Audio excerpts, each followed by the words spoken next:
James Madison, hailed as the father of the Constitution, was a brilliant political thinker, more suited to quiet deliberation than to command. Yet his presidency would be defined by the very conflict he struggled to avoid: the War of 1812. Madison took the oath of office inheriting the foreign policy crisis that Jefferson's Embargo Act had failed to resolve. The nation was drifting inexorably toward a second conflict with Great Britain. Physically, Madison was an unassuming figure, standing only 5 feet 4 inches tall and weighing less than 100 pounds. Despite his intellectual brilliance, his leadership would be severely tested by the pressures of war. His wife, the vivacious Dolly Madison, was his indispensable partner. Her social skills as a hostess and ability to build connections were enormous assets to her shy husband's political career. Madison gave America its founding document, but the War of 1812 gave it a new national identity. If you're ready to see how the small president took on the world's greatest power, hit like and subscribe. After years of failed diplomacy, Madison asked Congress to declare war on Great Britain in June 1812. The decision was driven by a culmination of grievances that Americans felt were an assault on their sovereignty. The primary cause was the British practice of impressment. The Royal Navy continued to board American ships and forcibly seize sailors, claiming they were British deserters. This was seen as a kidnapping of American citizens. Compounding this were persistent trade restrictions. Britain's Orders in Council, designed to blockade Napoleonic France, severely hampered American commerce and violated the principles of neutral rights. Tensions were also high on the western frontier due to British support for Native American resistance. The British were believed to be providing arms and encouragement to a confederacy of tribes led by the Shawnee leader, Tecumseh. Finally, a vocal faction of young nationalistic congressmen from the South and West, known as the War Hawks, pushed relentlessly for war, arguing it was necessary to defend American honor and drive the British out of Canada. Despite the high rhetoric, the United States was woefully unprepared for war. Its small army and navy were no match for the global power of the British Empire. The nadir of the war came in August 1814, when British forces marched into Washington, D.C., and set fire to the U.S. Capitol, the President's House, and other public buildings.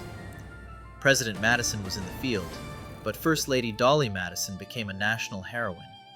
She refused to flee the President's house until she oversaw the rescue of crucial state papers. Most famously, she saved Gilbert Stuart's iconic full-length portrait of George Washington, ordering the frame to be broken so the canvas could be removed and spirited away to safety. Weeks later, American fortunes turned at the Battle of Baltimore. The Royal Navy bombarded Fort McHenry for 25 hours. A young lawyer named Francis Scott Key, watching the attack from a British ship, saw the fort's massive American flag still flying in defiance at the dawn's early light. Inspired, he penned a poem titled Defense of Fort McHenry, which was soon set to music and became the Star-Spangled Banner, a beloved patriotic anthem. The war's greatest American land victory came at the Battle of New Orleans in January 1815. General Andrew Jackson, leading a diverse force, inflicted a devastating defeat on the British. The victory, though fought 2 weeks after the peace treaty had been signed due to slow communication, made Jackson a national hero and was a source of immense American pride. The War of 1812 ended in a military stalemate. The Treaty of Ghent, signed on Christmas Eve 1814, essentially restored the status quo ante bellum, the state of affairs before the war. Despite the inconclusive outcome, the war had a profound effect. It is often called the Second War for Independence because it solidified America's sovereignty and generated a powerful surge of nationalism. Having survived a second conflict with Britain, Americans emerged with a new sense of pride and unity. many began to think of themselves not as Virginians or New Yorkers, but as Americans. The war proved fatal to the Federalist Party. Concentrated in New England, the Federalists had fiercely opposed Mr. Madison's war. In late 1814, they met at the Hartford Convention to voice grievances and propose constitutional amendments. News of their demands reached Washington just as the nation was celebrating peace and the victory in New Orleans. The Federalists were widely condemned as disloyal and unpatriotic. The party never recovered from the stigma and collapsed as a national political force. This new spirit of unity, coupled with the end of the Federalist Party, ushered in a period of one-party rule known as the Era of Good Feelings. On a lighter note, Dolly Madison is credited with helping to popularize ice cream in America, serving it frequently at the president's house. James Madison, the architect of the Constitution, was forced to lead the country through a near-disastrous war. But the conflict acted as a crucible, burning away colonial dependence and forging a powerful new spirit of American nationalism.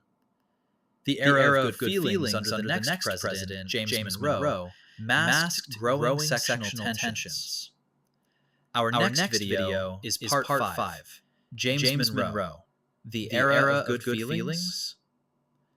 Question for the comments. Do you agree that the War of 1812 was the second war for independence, even though the Treaty of Ghent didn't address impressment? Let me know in the comments below. Until next time, stay curious.